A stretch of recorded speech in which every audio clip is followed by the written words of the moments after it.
A paz do Senhor, povo da geração 6. Para não ficar muito longo o vídeo anterior, né, nós decidimos fazer mais um vídeo aqui para falar também do assunto que é muito interessante, que faz parte do nosso 7 passos, faz parte da consolidação. Deixa eu só tomar uma água aqui, que eu tô com a garganta seca. Terceiro passo, irmãos, ele fala sobre eu falo com Deus, é o tema, né? Vai estar falando de oração. Nós vamos falar de oração, mas de uma forma mais simples. Porque muitas das vezes, né, a gente vai na igreja, no culto de doutrina, e a gente aprende uma mensagem que nós devemos orar, que nós devemos buscar, orar sem cessar e tal, e tal, e tal, e tal.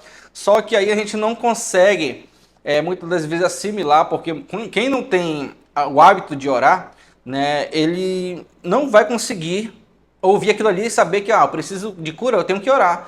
E muitas das vezes ele associa, eu vou orar porque eu preciso de cura. Então você não tem que orar porque você precisa de cura, você tem que orar porque isso deve ser um hábito de todo crente que quer ir morar no céu, de todo crente que quer ter intimidade com aquele que vai estar lá no céu. Ou seja, como é que eu vou querer morar no céu se lá eu vou ter que conversar com alguém que eu preciso ter intimidade aqui? Então é tipo assim, entenda uma coisa. O que você acha no Oriente Médio, da esposa que não conhece o esposo, ela tem que casar com alguém que ela não ama, que ela não vive, que ela não conhece, que ela não sabe como é que é, não conhece os pais, não conhece os hábitos, não conhece os defeitos, não conhece as qualidades. O que você acha dessa atitude? Né? Então, algumas pessoas podem dizer, isso é horrível, eu jamais casaria com alguém que eu não amo, jamais casaria com alguém que eu não conheço e tal, assim, assim, assado. Né? É da mesma forma, a pessoa que quer morar no céu e não tem intimidade com aquele que vai estar no céu, aquele que governa o céu, né? No primeiro momento, pelo menos, quando nós iremos, e nós já estudamos sobre isso, quando nós iremos ficar no céu por um breve momento, né? Enquanto acontece aqui os 7 anos da grande tribulação. Então lá nós vamos ter, né, o tribunal de Cristo, né, das recompensas que nós estudamos, e depois nós vamos ter um banquete. E como é que você vai ter um banquete numa festa onde vai ter pessoas, vai estar o Senhor Jesus, nós seremos apresentados a Deus com alguém que nós nunca conversamos, nós não tínhamos hábitos de falar, né? Então isso é muito interessante. Nós não vamos, eu vou passar pelas perguntas, você não vai responder hoje, tá? Você não vai responder, precisa apenas que você assista esse vídeo e você cumpra com aquilo que nós falamos no outro vídeo. Então é o seguinte, o que é oração? Oração é comunicar-se com Deus. Né? Muitas pessoas falam que oração é conversar com Deus. Não é somente uma conversa, porque conversar eu posso conversar com qualquer pessoa, tá? É tão simples e natural como falar com um amigo. Podemos falar com Deus com confiança e sobre qualquer tema ou necessidade. Aqui foi bem um pouco contraditório com aquilo que eu falei e com aquilo que eu li, né? Mas você vai já entender. Na verdade, esse ponto já pode mostrar aqui, ó. Podemos falar com toda a confiança e sobre qualquer tema ou necessidade. Ou seja, você não vai falar com confiança ou com qualquer tema, tipo, eu vou falar sobre a minha vida sexual com a minha esposa, mas eu tô enfrentando um problema na minha área sexual ou na minha área financeira, que é uma área também muito delicada da gente abrir e compartilhar com outras pessoas. Então a gente não vai falar com qualquer pessoa. Ou seja, conversa dá o sentido que eu posso conversar com qualquer pessoa ou com qualquer um. Só que quando nós vamos falar de oração, está falando aqui, podemos falar com toda a confiança e sobre qualquer assunto, sobre qualquer necessidade. Então, muitas das vezes, irmãos, a gente acha que o diabo coloca no nosso coração que a gente só precisa falar com Deus, né, as coisas que é relacionado a bênçãos, as coisas que é relacionado a libertação de vícios, de drogas, né, de prostituição. Muitas das vezes nós estamos em um contexto ali onde as pessoas estão envolvidas no tráfico, onde as pessoas estão envolvidas nos vícios, onde as pessoas estão envolvidas no crime mesmo, no crime, né? Para falar mais direto.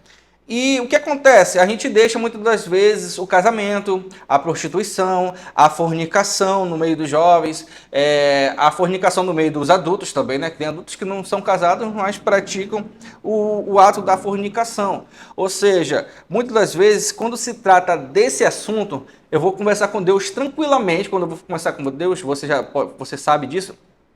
Ah, Senhor, eu preciso de dinheiro. Senhor, eu preciso de um emprego. Eu preciso disso, eu preciso daquilo. Mas quando é falar, você não tem coragem de chegar com Deus. Deus, eu sou... Vou falar num português bem claro aqui, tá? Não se escandalize. Mas as pessoas não têm coragem, a maioria das pessoas não tem coragem de chegar diante de Deus, eu sou um prostituto. Senhor, eu estou em adultério. Mas a tua palavra diz, Senhor, que isso é errado, que os adultos não herdarão o reino dos céus. A gente não tem coragem de falar o nosso pecado. E é interessante isso, que muitas das vezes, quando a gente vai pegar lá a história de Jacó, quem estava ali lutando ali, a Bíblia fala anjo, mas eu creio que era o próprio Jesus, algumas teorias elas apontam para Jesus ali. E naquele momento que, naquela discussão ali, o anjo, né, ou Jesus, o próprio Deus pergunta de Jacó, qual é o teu nome? Né? Qual é a tua dificuldade? Quem é você? Porque alguns anos atrás, Isaac perguntou de Jacó, qual é o teu nome? Aí ele falou, sou Esaú. Mas nesse momento que ele tem um encontro com Deus, quando nós estamos falando, conversando com Deus, Deus quer saber o teu nome, quem você é. E é nessa oração que você vai dizer tudo que você tem dentro do seu coração. Você vai abrir o seu coração. Muitas das vezes a gente consegue falar esse tipo de coisa para outras pessoas, mas nós não conseguimos ajoelhar e falar para Deus, eu estou em prostituição. Deus, eu gosto desse pecado. Senhor, eu sinto prazer em estar com a fulana. Senhor, eu sinto prazer em olhar, em trocar mensagens com o ciclano. Senhor, mas eu não posso, tua palavra, ela diz que isso é errado, né? Que eu não posso fazer isso, que é pecado. E muitas das vezes, irmãos, as pessoas caem porque não têm coragem de chegar diante de Deus e falar, ele sabe de tudo isso, mas ele quer saber o teu nome, quer saber quem é você. É por isso que Deus, ele perguntou de Jacó, qual é o teu nome? E aí ele falou, sou Jacó. Para Deus te transformar, é necessário que você fale em oração quem você é de verdade, o que está aqui dentro do teu coração. Senhor, eu roubava, Senhor, eu roubei. Senhor, eu tenho prazer de roubar. Senhor, eu tenho prazer de fazer coisas que não te agradam. Senhor, isso me dá prazer, mas eu quero ser liberto. Senhor, me liberta e fale com Deus com confiança, né? E abra o seu coração para Ele. Aí vai dizer que a oração é uma comunicação íntima com ele. Mais uma vez, reafirmando aquilo que eu já falei. Você não vai ter uma conversa íntima com uma pessoa que você não conhece. Né? Então, a oração ela vai além de uma simples conversa. Tá? O que Deus nos convida a fazer em Jeremias 33:3 é uma pergunta. Ele nos leva, muitas das vezes, a oração ele quer que você clame. Clamar não é simplesmente eu falar, clamar não é simplesmente eu desesperado gritar, né? Eu desesperado aumentar o volume da minha voz e orar, clamar sem cessar a Ele. Né? Em Jeremias ele diz, clama a mim, Deus ele está pedindo aqui, você deve clamar a mim, você deve orar a mim, você deve falar o que está dentro do teu coração. Tá? Orar é um meio de se expressar com franqueza e dizer tudo que está no coração a um amigo que o escuta com grande interesse. Ou seja, a maioria das pessoas, se você for contar os seus problemas, ela não vai interessar para ela, porque ela pode até te dar atenção naquele momento, ela pode até ser uma pessoa empática, uma pessoa sentimental, que ela vai sentir o que você está sentindo, mas ela não vai poder te ajudar. Tá? Somente Jesus pode resolver os seus problemas, pode mudar a tua história, pode mudar a tua vida, pode te libertar, pode tirar desse vício, pode tirar dessa vida desgraçada. Somente Ele. Então é Ele que você deve se ajoelhar e conversar todos os dias. Haveria momentos em que Deus estaria tão ocupado para não ouvir o seu clamor? Né? Ou seja, Deus está 24 horas aí, que você pode se ajoelhar em qualquer lugar, em qualquer momento, e você pode conversar com Ele dentro do seu carro, dentro do seu banheiro, tomando banho, fazendo outras coisas aí, fazendo comida, você pode estar conversando com Deus. A oração é um meio de nos proteger, e preste bem atenção nisso. A oração é um meio de nos proteger. Qual foi o conselho que Jesus deu aos seus discípulos para que não caíssem em tentação? Olha aí, mas reafirmando aquilo que nós já falamos aqui. Quando você ora, você está se protegendo, você está colocando ali, a Bíblia diz que Deus acampa, né, os seus anjos ao redor daqueles que o temem e o buscam. Então, se nós buscarmos o Senhor em oração, com certeza setas diabólicas, tentações malignas não vão chegar até a tua mente, primeiramente. tá? Não vão chegar, porque o Senhor ele vai te selar, o Senhor vai te proteger. Porque a tentação, irmãos, ela é algo que é muito sério e é por isso que muitos homens de Deus estão caindo, é por isso que muitas famílias estão sendo destruídas, é por isso que muitos casamentos estão acabando, porque as pessoas acham que elas são fortes o suficiente para resistir uma tentação, né? Não, eu vou responder essa mensagem aqui, mas nada vai acontecer. Não, eu vou olhar o Facebook, eu vou ligar para a pessoa, eu vou passar na frente da casa da pessoa, né? Porque eu sou forte, nada vai acontecer. Pense você, né, que o diabo, né, é exatamente isso que ele quer que você faça. Que você se ache forte, que você acha que vai conseguir resistir à tentação.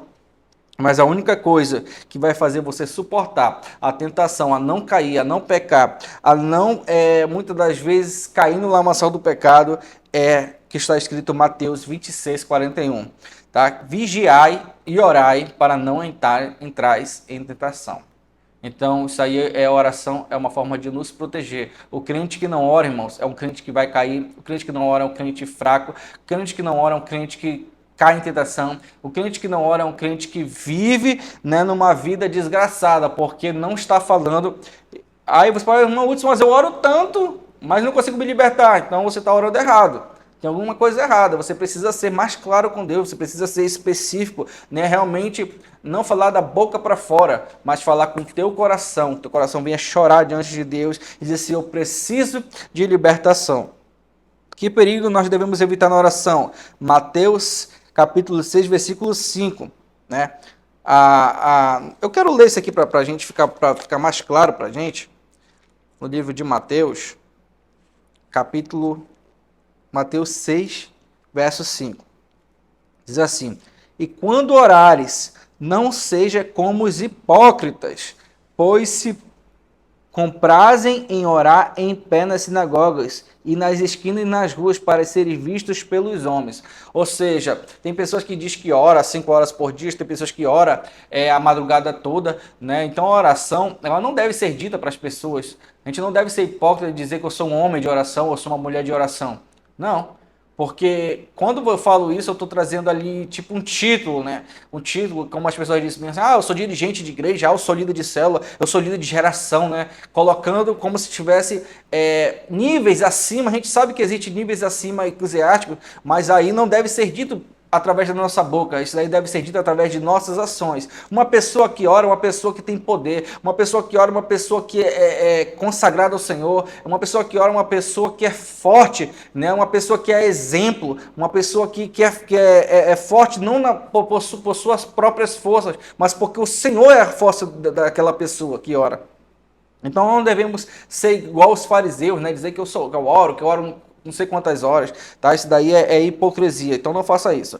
Em Mateus 6, 7, né, fala também da gente não ser repetitivo nas orações, né? Porque quando a gente é repetitivo nas orações, se torna-se uma reza. E quando você ora também, você adquire, né, certos hábitos, você descobre certas palavras, você consegue orar pelo menos 20 a 30 minutos no microfone em uma igreja, né, sem precisar estar passando por outro irmão, porque lhe faltou as palavras. Então tudo isso daí, a oração, ela nos traz como benefício, tá? Como devemos orar? Os salmos dão razões à sombra para orarmos a Deus. Por exemplo, que motivos o Salmo 106, verso 1, nos dá para orarmos a Deus? Pelas necessidades, né? Porque Deus é um Deus bondoso, então a gente deve orar por nossas necessidades, nós devemos orar em agradecimento, nós devemos orar em todos os momentos da nossa vida, nós devemos orar pelos nossos inimigos, nós devemos orar pelos nossos amigos, né? Jó, vamos ver o exemplo de Jó, ele só prosperou, Deus só abençoou ele novamente quando ele orou pelos seus amigos. E abençoou os seus amigos também, porque havia uma sentença para os seus amigos se Jó não orasse. Então, irmãos, quer prosperar? Ore. Quer subir na vida? Ore. Né? A oração, ela é a base do crente, tá? Em lugar de vivermos preocupados, o que devemos fazer? Filipenses 4:6. Ficar inquietos e falar tudo em oração. Né? Então Deus ele não quer que eu e você entre em depressão, como muitas pessoas jovens estão entrando em depressão. Quando você ora, você confia no Senhor. Quando você ora, né, a Bíblia diz para você não andar inquieto, você não andar ansioso, porque isso daí vai gerar um problema para você. Então, quando eu oro, eu confio no Senhor, entrego nas mãos deles e espero. Ah, irmão, isso é tão difícil esperar. É difícil para quem não ora, é difícil para quem não tem fé, é difícil para quem não estuda a palavra de Deus, porque a fé é o firme fundamento das coisas que não se vê, mas a certeza das coisas que se esperam. E a fé vem pelo ouvir a palavra de Deus. Você que está ouvindo esse vídeo aqui, com certeza esse vídeo ele vai produzir fé dentro de você, Deus vai falar com você, e o vídeo está ficando muito longo, tá? A gente vai parar por aqui, porque são coisas mais simples e eu acredito que as coisas... Aquilo que era mais importante nós já discutimos aqui, tá bom? Então, irmãos, eu vou só ler, vou finalizar lendo uma frase de Charles Spurgeon. Charles Spurgeon. Devemos orar quando tivermos o desejo de orar, porque seria pecado desperdiçar tão boa oportunidade. Devemos orar quando não tivermos o desejo de orar, porque seria perigoso cair em uma insalubre condição. Então, nós finalizamos com esse vídeo. Irmãos, que sejamos homens e mulheres de oração e que nós vamos orar um pelos outros. Que Deus te abençoe.